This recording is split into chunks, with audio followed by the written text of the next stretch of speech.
Hello, Chris Anderson. Hi. Yeah, hello. How are you doing?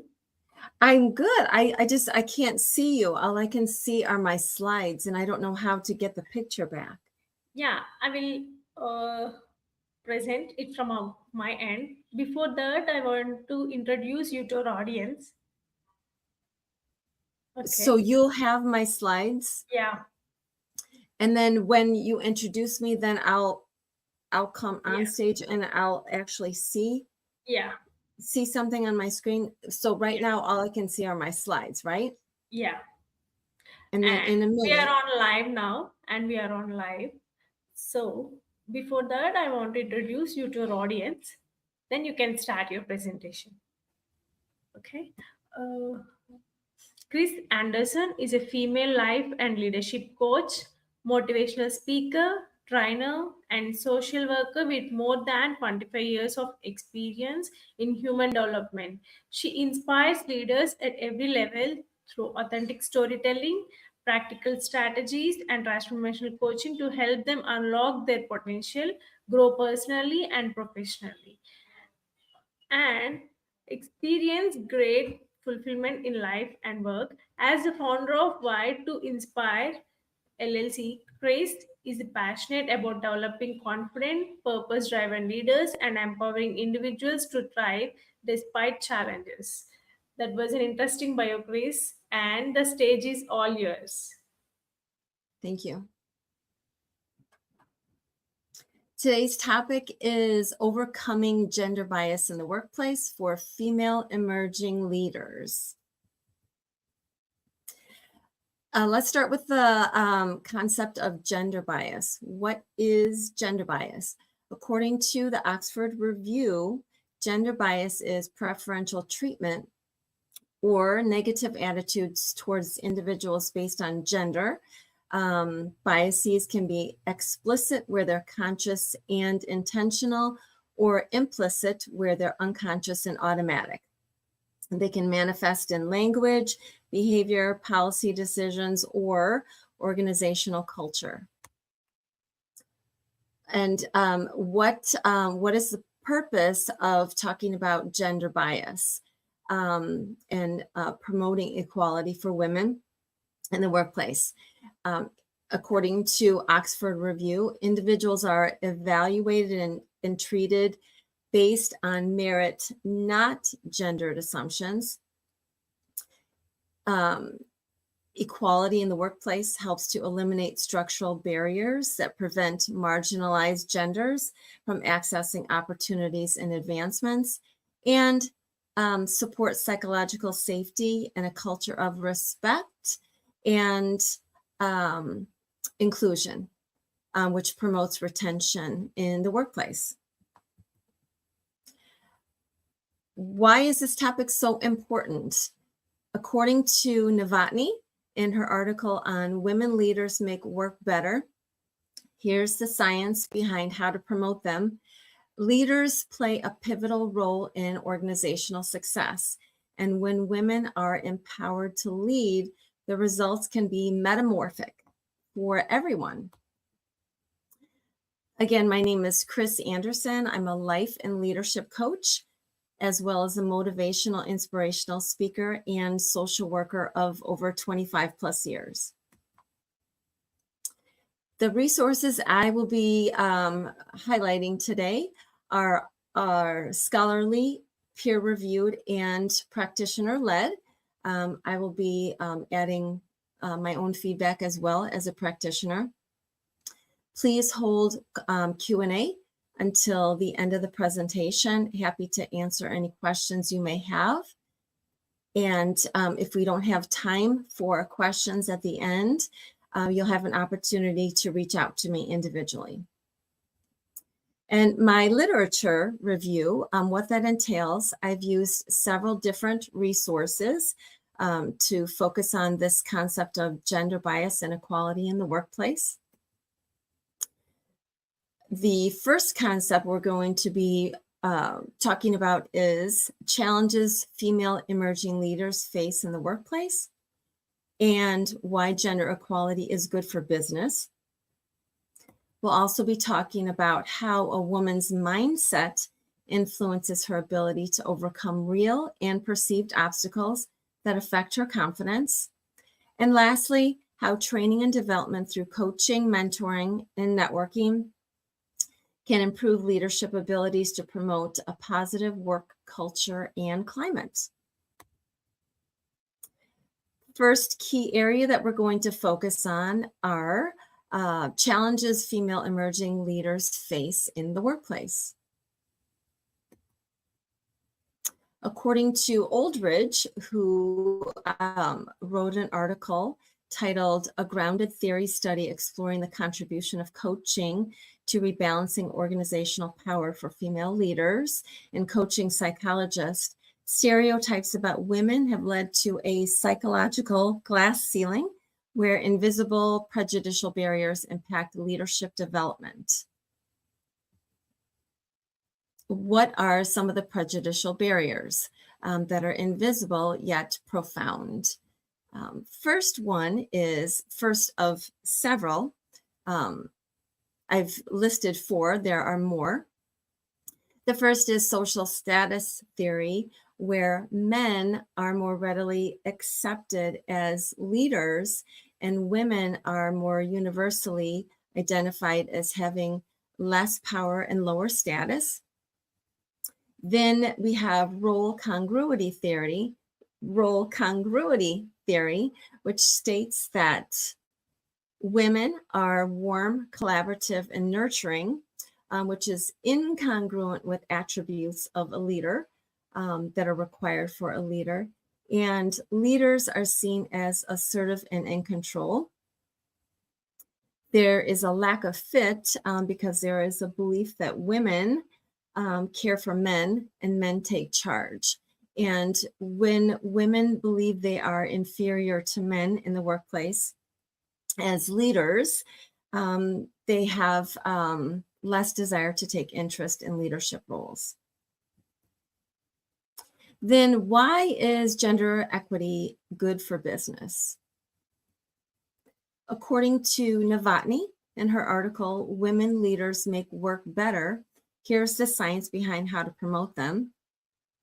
Women improve team collaboration and promote turn-taking in small group settings where each individual in the group has an opportunity to showcase their skills, and there's more interactive engagement where everyone has an opportunity to share feedback. Women are also seen as compassionate, outgoing, and creative, more so than men. They epitomize what is best in an organization and inspire others to go along with the organization's mission. And how a mindset influences a woman's ability to overcome real and perceived obstacles that affect her confidence. In her article on how to develop a growth mindset in the IUP Journal of Soft Skills, Taraga talks about the difference between a growth versus fixed mindset. In her article, she makes a comparison with fixed and growth mindset. Fixed mindset, she talks about the abilities a person has in the mindset of a person, believing their abilities are preset and unable to be changed. And growth mindset, on the other hand, a person has the ability to evolve over time through effort, focused effort. They have a willingness to learn. Their failures are seen as learning opportunities, and they're willing to stretch and grow to become a better version of themselves. And they welcome challenges. And growth perspective is essential for a leader in the workplace, as they are responsible for managing a team, personalities of individual team members, and also managing tasks and interacting, engaging with leaders of all levels as well. And so what's the importance of a growth mindset for a female emerging leader in the workplace? 40%, according to Taraga, 40% of employees feel more motivated under a growth mindset. Another key area that I want to highlight is training and development through mentoring, coaching, networking, and how these resources can help refine, improve leadership abilities, and promote a positive work culture and climate for women. According to Novotny in her article, Women Leaders Make Work Better, here's the science behind how to promote them. Some ways that an organization can help to close the gender gap between inequity with women versus men. Identify leadership potential early on. Find talent in young or upcoming leaders, and then support them in elevating in the organization. Opportunities for mentoring and sponsorship programs are beneficial. Mentoring for guidance, support, feedback, and knowledge. And then additionally, sponsorship programs where identified leaders can be promoted through advocacy with leaders that are already established in the organization. And then networking is also a valuable resource for women in female-led professional groups, where women have an opportunity to hone their leadership skills, observe women leaders, receive support to take on leadership abilities. And also what is of value is having men trained as allies to support women leaders in the workplace, so that if gender bias or stereotypes exist, men have the ability to speak up on a woman's behalf, and because they're already in a position of power, would likely not receive any consequences for doing so. In my work as a leadership coach, some of the major challenges that I see women face are self-sabotage, limiting beliefs, where they set an upper limit for themselves. I see potential in them. However, they don't believe they can achieve greater success than they have, even though history shows otherwise. They also have a fear of failure, and at times are intimidated by taking risks, even small calculated risks. Imposter syndrome is huge for women who are new to leadership and want to advance in their careers. And then I also recognize work-life balance for women, or a lack of work-life balance for women, as they tend to be task-focused, invested in tackling tasks more so than having an awareness of individuals in a group. Also lacking understanding of the needs of individuals, personalities, different learning styles. Some team members may have auditory learning abilities, and others may have visual learning abilities. It would be essential for a female leader to understand the difference and what the needs are of the team as a whole as well. And then also lack of self-care. Women generally tend to be nurturers and are invested in taking care of everyone else. If they are on their list of to-dos, which is never ending, ever growing, often they're at the bottom, and only if time permits do they take time for self-care. And if a woman isn't able to recognize that she's not getting her individual needs met, other individuals in the organizational structure may recognize that, and she may not be as effective in maintaining a leadership role, in other words, leading from the front. And Oldridge, in her article on a grounded theory study exploring the contribution of coaching to rebalance organizational power for female leaders, talks about the importance of promoting women in gendered organizations and states we need to counter women's feelings of lack of legitimacy and also work for change at the individual and organizational level.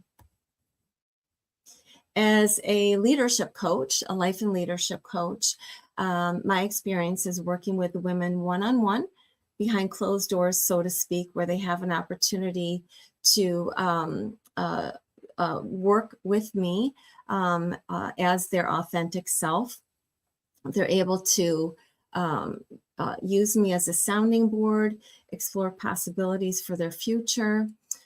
They can talk about challenges that they're having in the workplace that are private between us. They can talk about risks that they'd like to take, and we can strategize on how to effectively launch. With the women that I work with, I also work with men as a leadership coach. With the women that I work with, I set and achieve, work with them to set and achieve realistic and professional goals. We uncover and move beyond unhelpful thought behaviors and patterns. As I mentioned before, often self-sabotaging behaviors and imposter syndrome. Those are qualities that, or attributes that come up often in our work. And then we also identify and implement strategies to improve interpersonal communication skills. And I teach women how to reduce and resolve conflicts with coworkers, other leaders, and individual team members. And we also work to elevate the self-worth of women as they're working towards becoming emerging leaders. And again, my name is Chris Anderson. I'm a life and leadership coach, motivational, inspirational speaker, and social worker.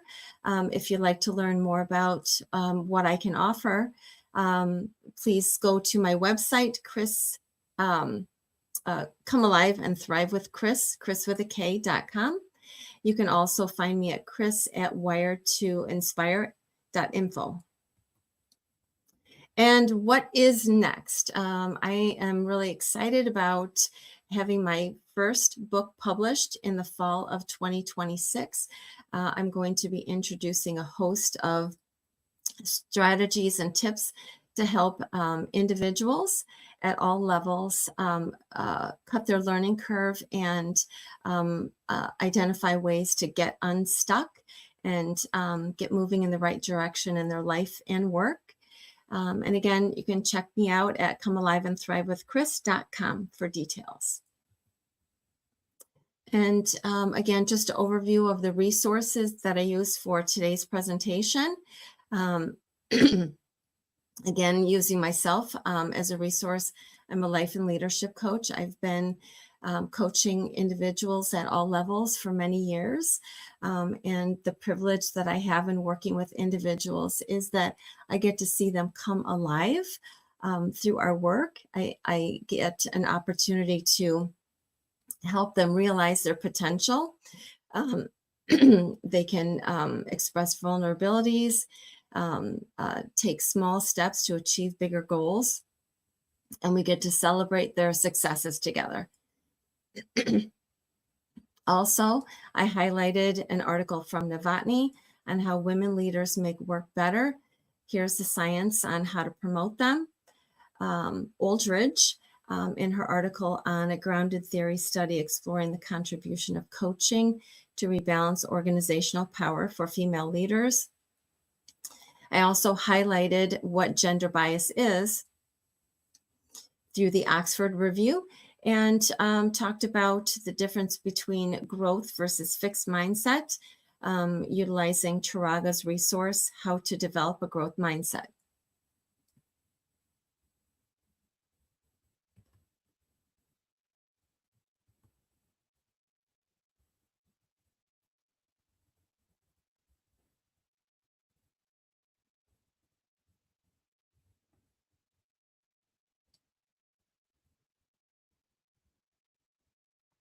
So I'm willing to take questions, feedback from the audience.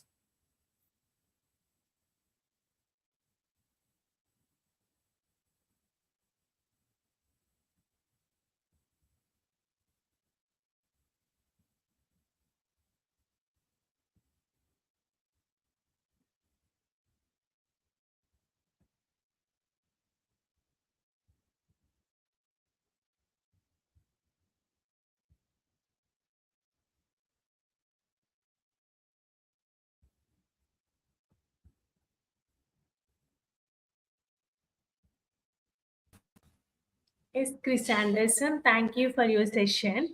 And we have a question from our audience. Uh, how can coaching and mentoring accelerate women's leadership journey? Can you repeat the question?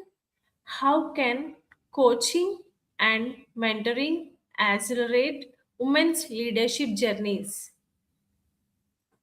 How can coaching and mentoring, I got that. Accelerate women's leadership journeys. How can coaching and mentoring accelerate a woman's journey? Yeah.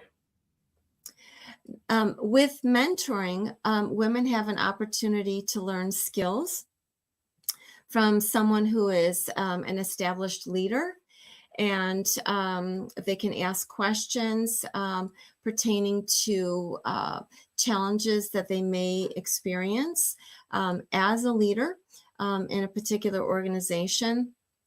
And coaching, you have an opportunity to identify uh, areas of your life, personal and professional, that may be holding you back with gender inequity in the workplace.